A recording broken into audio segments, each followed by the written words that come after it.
Puji Tuhan, haleluya. Shalom, kami dari Youth GPI Cilincing. Puji Tuhan, haleluya. Shalom, kami dari Youth GPI Cilincing. Selamat datang di podcast Rohani GPI Cilincing. Perkenalkan, kami dari seksi Rohani periode 2024 sampai 2026. Saya dengan Feby Pangaribuan. Saya Clara Munte. Saya Sintua Simbolon. Oke, jadi hari ini merupakan episode pertama podcast Youth kita. Mengambil tema yaitu kisah hidup seorang hamba Tuhan sebagai Sintua di umur 21 tahun. Masih muda banget ya Clara ya? Iya, Feb. Mungkin jarang banget kita temukan hal itu. Oke, tujuan dari podcast ini diadakan adalah kita mau berbagi cerita rohani pada teman-teman dari narasumber kita saat ini. Kemudian kita akan mengkaji lebih dalam, mempelajari dan juga mengutip value yang bisa kita kutip dan juga untuk kehidupan masa muda kita, yaitu tentunya kehidupan rohani kita ya. Oke, tanpa berlama-lama, yuk kita simak bareng-bareng. Ya, sebelum kita tanya-tanya lebih dalam ke Sintua Theo, mungkin di luar sana ada beberapa yang kenal dengan Sintua Theo bahkan belum tahu siapa sih sosok Sintua ini. Jadi sebelum itu coba Sintua boleh memperkenalkan background diri dari Sintua Theo. Oke, sebelumnya saya akan menjelaskan secara singkat. Background saya adalah kakek saya seorang gembala, seorang hamba Tuhan. Sebelumnya dia ada seorang Katolik dan dia pindah ke Pentakosta. Dia tergerak untuk melayani di Pentakosta sehingga dia merantau, membuka sidang, di sidang ini Cilincing, dan dilanjutkan dengan bapak saya, yaitu seorang hamba Tuhan juga di tempat ini. Dan demikian saya mengikuti jejak daripada kakek saya. Oke, berarti latar belakangnya adalah keluarga pendeta ya Clara. Iya. Tapi mungkin salah satu hal yang membuat dia menjadi Sintua itu mungkin ada niat dari hati juga kali ya. Kita kaji lagi ya kalau kayak gitu. Oke, apa sih yang membuat Sintua ini siap untuk hidup sebagai hamba Tuhan atau yang sekarang mungkin dikenal sebagai Sintua? Mungkin nanti akan menjadi pendeta jika Tuhan berkehendak, bukan begitu? Nah, boleh dijelaskan apa yang membuat Sintua siap? Mungkin sebenarnya sebelumnya saya tidak pernah berpikir akan menjadi seorang hamba Tuhan di usia muda saat ini. Saya menjadi hamba Tuhan sangat penuh dengan pertimbangan yang saya alami dan begitu juga mengandung masa depan saya ke masa depan saya di selanjutnya. Di waktu itu memang saya menjadi hamba Tuhan adalah nazar dari opung saya ketika saya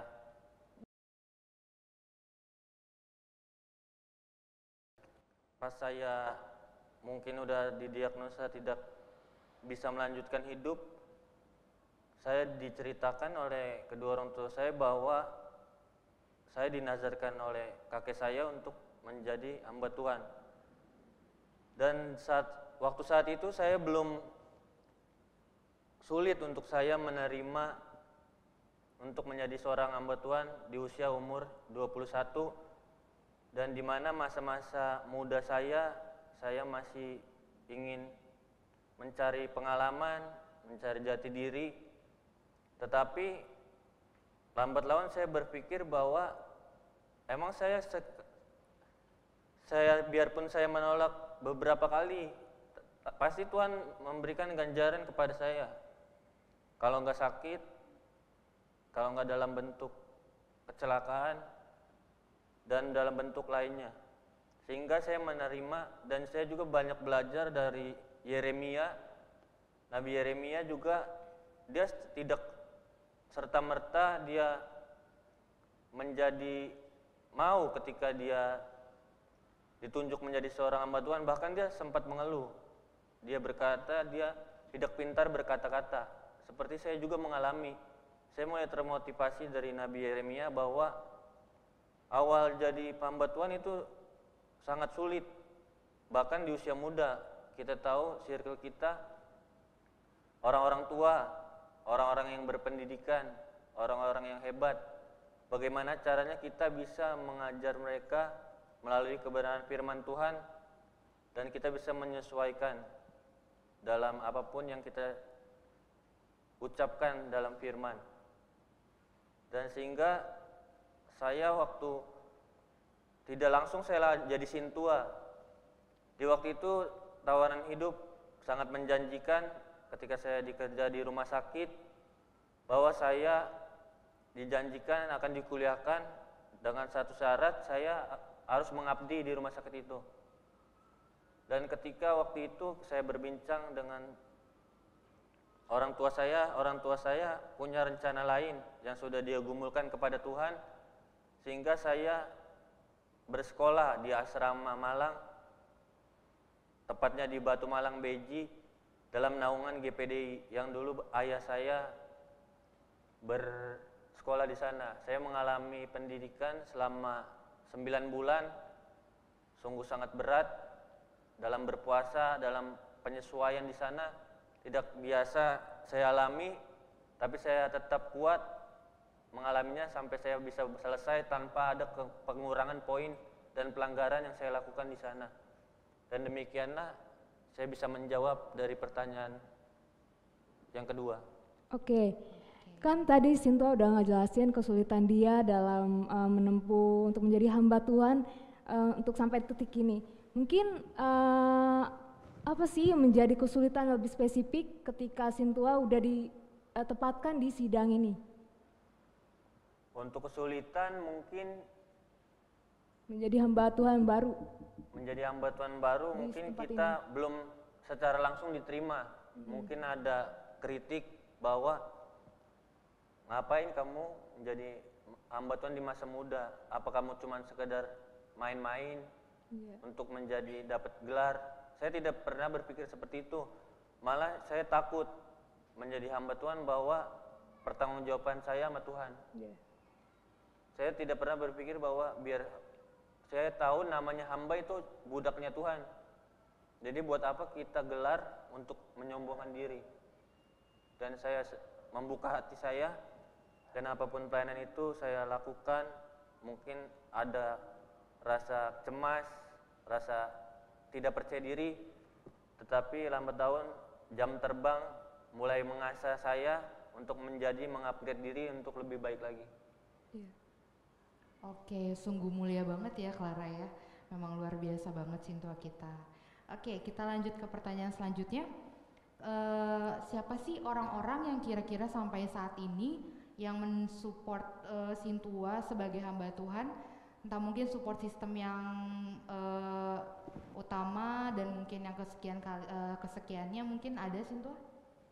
Untuk support sistem saya, mungkin yang pertama dari kedua orang tua dan kerabat seperti bapak tua dan saudara-saudara lainnya yang senantiasa membimbing saya, mengingatkan saya bahwa kamu pasti bisa, kamu akan melanjutkan menjadi hamba Tuhan yang benar-benar sungguh-sungguh untuk melayani Tuhan.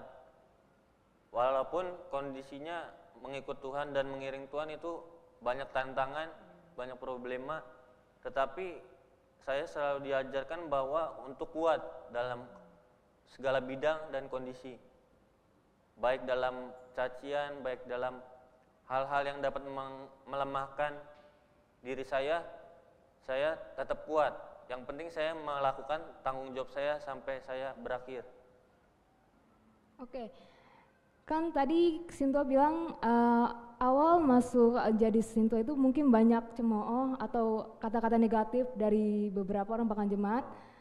Pernah nggak sih Sintua mengalami kepahitan yang kayak saya sendiri aja seksi rohani mungkin pernah menjadi kepahitan karena omongan, karena mungkin tidak sesuai dengan job desk kayak gitu, terus menimbulkan suatu kepahitan. Terus Sintua bagaimana menanggapi setiap itu?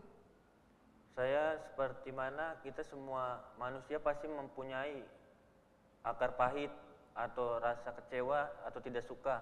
Gak mungkin saya senang-senang saja atau suka ngelihat orang semuanya saya suka, tidak.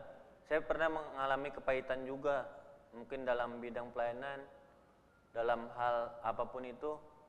Untuk solusinya ya kita berpikir bahwa dalam kita mengikut Tuhan, beribadah, melayani, bahwa kita jangan lihat manusia.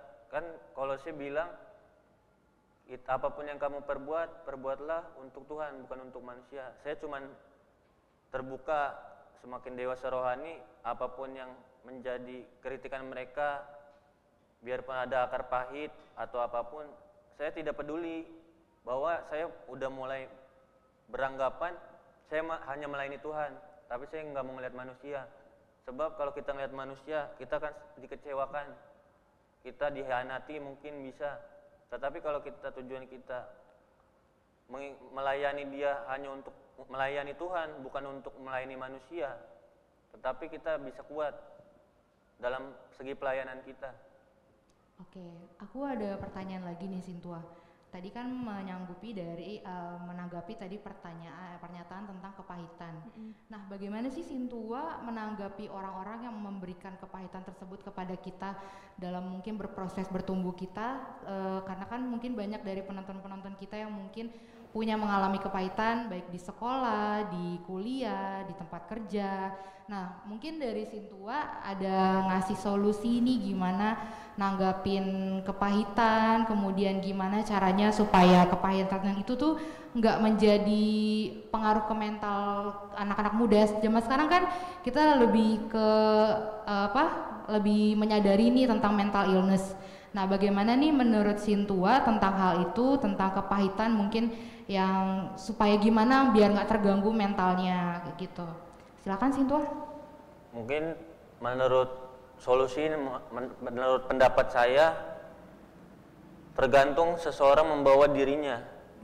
Ada dalam jangka dia memendam kepahitan itu dalam bentuk berlama-lama. Sedangkan firman Tuhan mengajarkan seperti kita marah terhadap seseorang, sebelum matahari terbenam, amarah kita harus padam.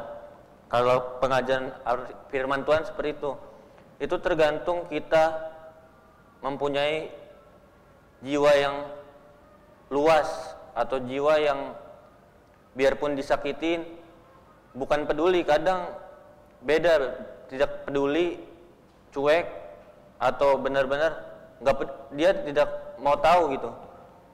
Jadi kepahitan itu bisa kita balas dengan kita berbuat baik kepada yang kita pahitkan, yang pahit kepada kita. Kita berbuat baik kepada dia.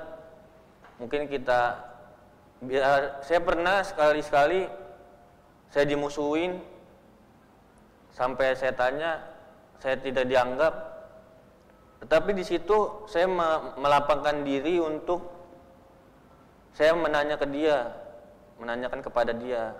Saya rangkul, pernah. Lambat laun dia akan berpikir sendiri apa yang salah akan dirinya, sehingga dia membuka dirinya untuk kembali kepada kita dan kembali berteman kepada kita. Jadi dalam solusi kepahitan itu kita harus menanggapi api dengan air. Jangan api dibalas api, tidak akan ada jalan keluar. Atau Sintua juga pernah kepahitan di sesama hamba Tuhan? Pernah? Kalau mungkin saat ini belum ada. Di hamba Tuhan benar saat ini belum ada. Mungkin saya juga tipikal orang yang jalan ngobrol seperlunya doang. Untuk dekat dengan beberapa hamba Tuhan di tempat ini mungkin saya cuma sekedar doang. Belum dekat, makanya saya belum ada kepahitan. Saya tidak bisa bilang sekarang, tahu-taunya kedepannya kan bisa jadi ada. Atau bahkan sama jemaat pun belum pernah. Mungkin karena ada omongan-omongan Sintua Theo dengar terus menyakiti hati Sintua. Mungkin ada ya, tapi saya bersyukurnya kalau cibiran-cibiran seperti itu, kalau kita menanggapi dengan emosi percuma. Tetapi saya malah bersyukur. Jadi saya terbangun dengan apa kritikan mereka.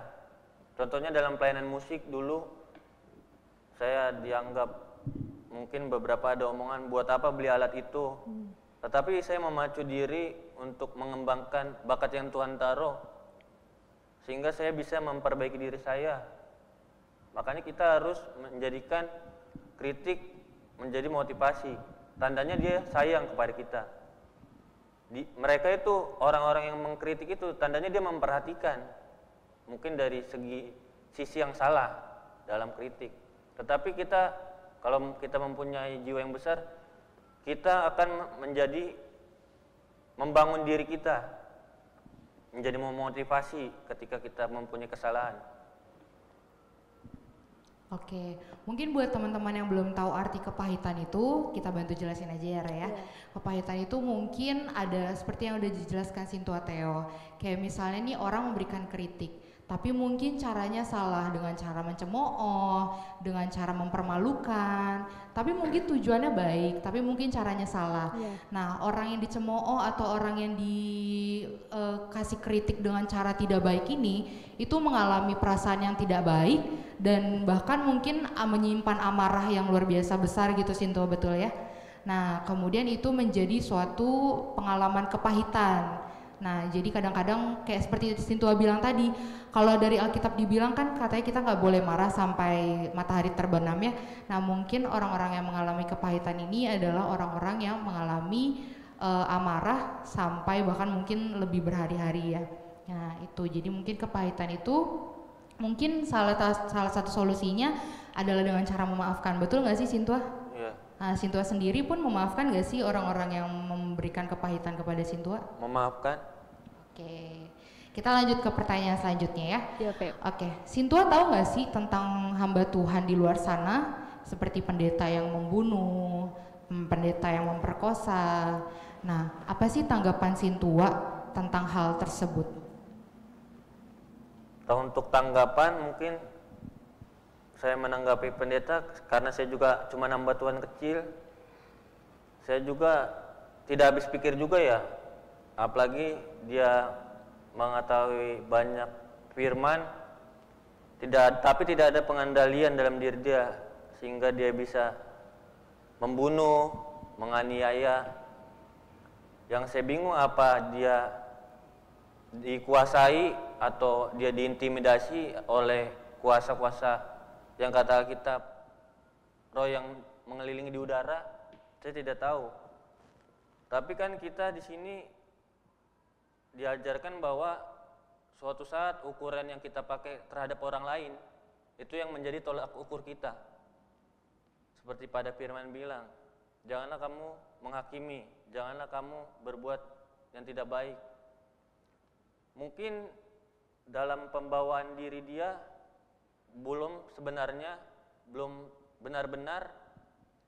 Sebenarnya kalau saya sebagai hamba Tuhan yang baru, kalau kita mengetahui firman tentang yang kebaikan dan yang kejahatan atau tentang apapun, kita menjadi ada kontrol dalam diri kita. Seperti ada yang memberikan tahu. Firman Tuhan bilang jangan membunuh. Ketika kita mau ngambil suatu tindakan, sehingga kita bisa membekali diri kita, menjaga diri kita agar kita tidak bertindak melakukannya. Semakin kita punya perbendaharaan firman, saya yakin ketika kita benar-benar renungkan firman itu ya akan menjadi seperti tameng atau pembatas kita untuk membatasi diri. Ya mungkin sebagai manusia saya juga pernah mengalami kayak emosi terhadap seseorang. Ya mau gimana, kita harus berpikir ke depan bahwa kalau kita ngambil tindakan seperti itu, kita menganiaya seseorang, apa yang akan terjadi atau timbul feedback balik ke dalam diri kita. Sebab di negara ini kita tahu ada negara hukum. Ketika kita berbuat jahat, ada undang-undang dan pidana. Ketika kita membunuh, saya yakin bahwa hamba Tuhan yang seperti itu mungkin lebih pintar dari kita semua, mempunyai pembenaran. Tetapi apa ketika Alkitab kan bilang dosa itu mengintip di apa, di ujung pintu ya, apa? Dosa mengintip di ujung pintu. Sepertinya kita dimata-matai, kita dilihat ketika diri kita sudah lemah dan dia mencobain kita, disitulah dia masuk. Tapi kita tidak melawan cobaan itu, tipu daya muslihat roh itu, sehingga kita dikendalikan, diintimidasi, sehingga terjadi dan timbul perilaku yang menyimpang dari ajaran firman. Oke, berarti ini lebih ke arah ini gak sih, tabur tuai Sintua? Apa yang dia tabur itu yang dia tuai. Yang dia menabur dengan kejahatan atau dosa besar, dia menuai ya dia masuk penjara. Atau mungkin dosanya mungkin kembali ke dia, mungkin ke keluarganya atau gimana. Bener gak sih Sintua? Iya gitu ya. Oke, tapi Sintua sampai saat ini ada gak sih planning ke depan itu akan menjadi seperti apa untuk menanggapi hal ini yang berkaitan dengan hal ini, kayak misalnya dosa-dosa dari pendeta, mungkin ada planning gak sih untuk Sintua untuk kedepannya bagaimana supaya nggak terulang seperti itu? Untuk planning saya belum bisa ya, saya juga pernah berbuat dosa, tahu namanya dosa seperti apa. Mungkin dari personal diri hamba Tuhan tersebut atau seseorang tersebut. Oke. Pertanyaan selanjutnya, pernah nggak sih Sintua tuh memutuskan dalam menjadi hamba Tuhan tuh berpikir bahwa untuk mundur menjadi hamba Tuhan? Atau ada nggak sih kasus yang Sintua tiba-tiba mengundurkan diri di GP ini? Untuk saat ini sih belum ada. Saya akan coba kuat membawa diri saya. Tentunya dengan fondasi Tuhan Yesus ya, pasti dong. Oke. Selanjutnya ya Sintua, ada nggak sih Sintua tips dan trik untuk menjadi seorang hamba Tuhan? Mungkin di luar sana penonton kita mungkin dari GPI sidang lain yang mungkin sekarang lagi berjuang sebagai hamba Tuhan, mungkin bisa mengambil nih tips dan triknya dari Sintua. Silakan Sintua. Untuk tips dan trik, kalau menurut saya untuk jadi hamba Tuhan yang seperti apa? Yang seperti Sintua saat ini aja juga nggak apa-apa, mungkin atau dari awal nih Sintua kan merintis nih, tips dan trik yang Sintua udah lewati mungkin seperti apa? Itu sebenarnya panggilan nggak sih? Itu panggilan. Oh, berarti yang pertama dan utama adalah panggilannya. Pertama mungkin panggilan, dan saya juga sudah banyak Tuhan tolong saya dalam segi ya, dari saya kecil sakit-sakit, saya di DBD tipes, dirawat berapa kali, udah sempet nggak ada kalau kata diagnosa dokter, terus kecelakaan saya hampir berapa kali, tetapi Tuhan selalu baik memberikan penolong kepada saya. Dari situ saya berpikir, dia udah baik kepada saya, untuk apa saya menahan diri untuk enggak melayani dia? Sebab kita juga tahu bahwa tubuh kita kan bukan tubuh kita sendiri. Tubuh kita adalah bait Allah, Bait gitu Allah. ya. Lanjut ya. Untuk Sintua juga, kan Sintua kan bapak dari Sintua kan gembala sidang di sini. Biasanya untuk Bapak Pendeta memilih Sintua untuk menjadi Sintua itu bagaimana? Bukan tiba-tiba kamu jadi Sintua, bukan kan? Pasti ada suatu kriteria untuk dipilih, itu bagaimana? Kembali lagi kalau personal dari saya, yang saya cerita di awal bahwa dari dinazarkan, emang udah dinazarkan. Berarti jawabannya adalah panggilan ya? Udah panggilan. Oke. Panggilan, berarti untuk teman-teman yang mau menjadi Sintua atau hamba Tuhan, berarti diutamakan panggilan dulu. Dari panggilan mungkin diniatkan juga nggak sih Sintua? Iya. Ada panggilan tapi nggak ada niatan pun juga kayaknya nggak bakal bisa kali ya Sintua. Betul sekali. Terus kemudian menurut aku sih membenarkan diri dulu nggak sih Sintua? Mengurangi dosa, kemudian memperbanyak baca Alkitab dan juga mendalami Alkitab tersebut. Betul nggak sih Sintua? Ya. Betul ya. Oke. Oke, pertanyaan selanjutnya. Ini udah di luar dari konteks hamba Tuhan, ini pertanyaan terakhir. Solusi menurut Sintua untuk pemuda-pemudi GP Cilincing untuk menjadi tim atau kerabat yang baik, untuk semakin solid di kepemudaan. Ini apa sih tips supaya kita sebagai organisasi kepemudaan di gereja supaya jadi solid dari Sintua, mungkin ada? Mungkin di luar sana juga banyak kepemudaan yang mengalami organisasi yang kurang solid atau mungkin satu sama lainnya masih belum sehati, sepemikiran. Nah, dari Sintua mungkin gimana sih solusinya mungkin ya yang harus diperbaiki? Mungkin kedepannya kita harus kompak. Saya dari pandangan saya, kita kesalahan kita ada cuman di gengsi. Yeah. Di gengsi, sama-sama gengsi, tanpa terkecuali saya juga, mungkin dari antara kita semua, kita hampir dalam kita membawa diri kita, mungkin kita kadang emang udah bawaan pribadi kita mungkin, atau gimana, kita kompak atau kita berteman sama yang kita nyambung sama kita, yang sama-sama nyaman sama kita. Maka di pemuda ini saya lihat ada beberapa yang ini sama si ini, yang ini sama si ini.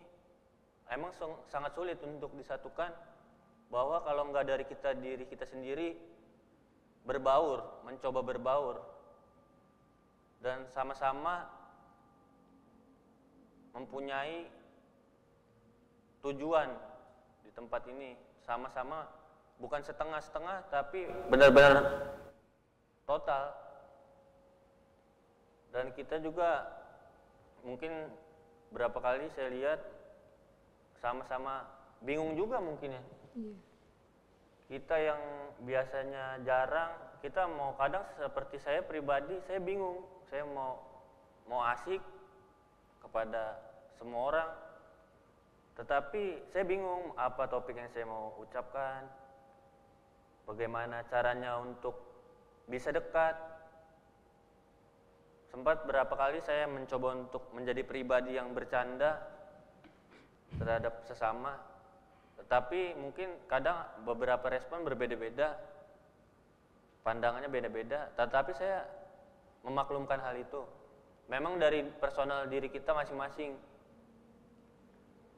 Untuk menjadi erat itu banyak tantangan, mungkin banyak kesulitan, dan saya tidak tahu solusi yang tepatnya bagaimana kedepannya biar kiranya Tuhan yang mempersatukan kembali. Oke, mungkin dari kesulitan yang dialami Sintua, yang mungkin anggotanya banyak yang gengsi dan segala macam, mungkin solusinya adalah menurunkan ego masing-masing, betul nggak sih?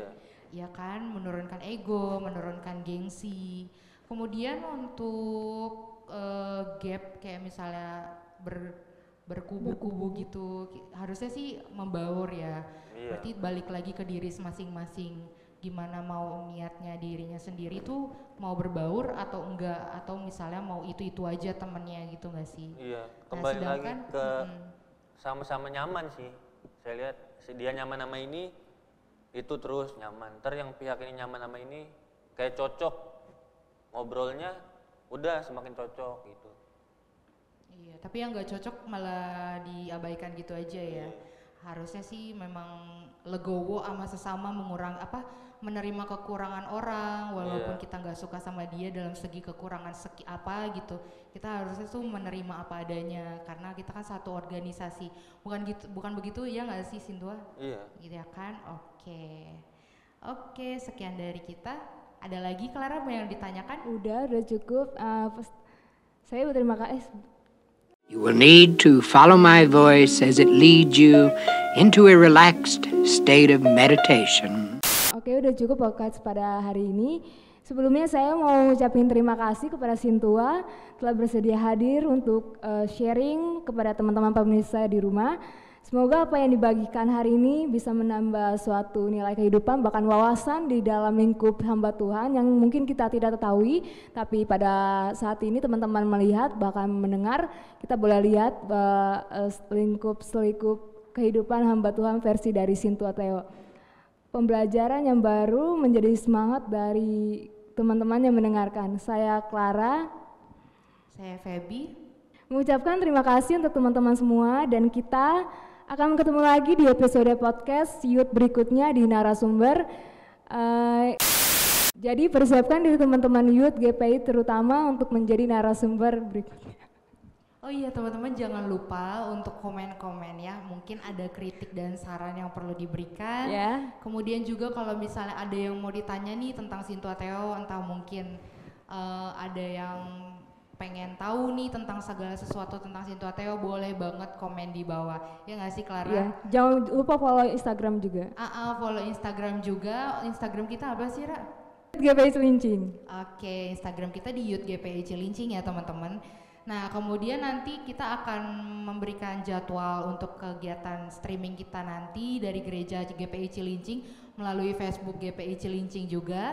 Kemudian boleh teman-teman yang mau like dan subscribe-nya jangan lupa ya teman-teman. Oke, sekian dari kami, sampai jumpa.